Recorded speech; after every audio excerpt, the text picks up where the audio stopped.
All right, drivers, let's talk about the real deal behind the 11-hour driving limit because it's a little more to it than just don't drive more than 11 hours.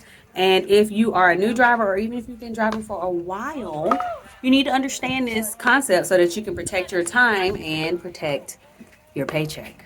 So the law says that you can drive up to 11 hours a day, but only after you've had 10 consecutive hours off.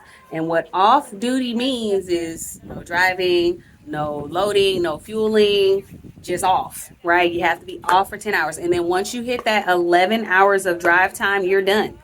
That's it. No more driving until you reset with 10 off. Now, a lot of people think that you have to drive all 11 hours at once. That is not the way that it is, right? You can mix it up however you want. You can drive for 4 hours, wait at a shipper for 3 hours, and then drive 4 or 5 more, whatever combination you want to make. But as soon as your clock ticks to 11 hours of drive time, no matter how it's spread out, you're parked. It's time to find somewhere to park. You're done for the day. Don't confuse your 11-hour drive window with your 14-hour on-duty window.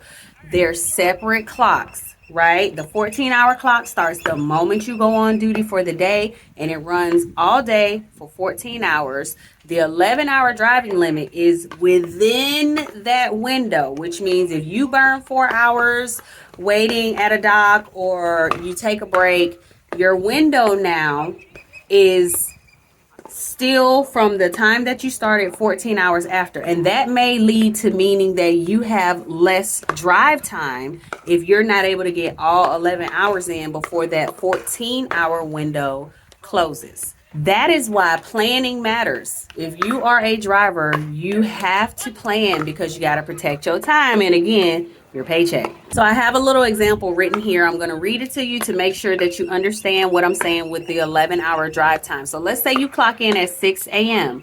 You drive for 3 hours to a delivery. Then you wait 2 hours at the dock. Now it's 11 a.m. You've only driven 3 hours, but 5 hours of your 14-hour window are now gone.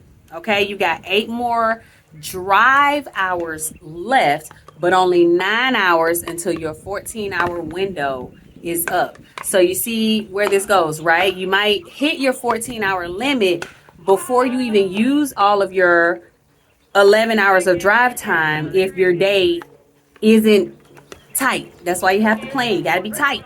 And listen, if you're a driver who's tired of being pushed to the limit with your clock, or you're tired of dealing with dispatchers who just don't respect your clock, let me put you on to something real. David's Transport LLC is a company that understands how these hours of service work, what they're intended for, and how it keeps people safe on the road. We don't run anybody illegal. We don't play those games, and we work with your clock, not against it. So if you are ready, okay, to drive for a company that respects your time, respects your safety, and your lifestyle, head on over to davidstransportllc.com and apply. That's davidstransportllc.com. See you there.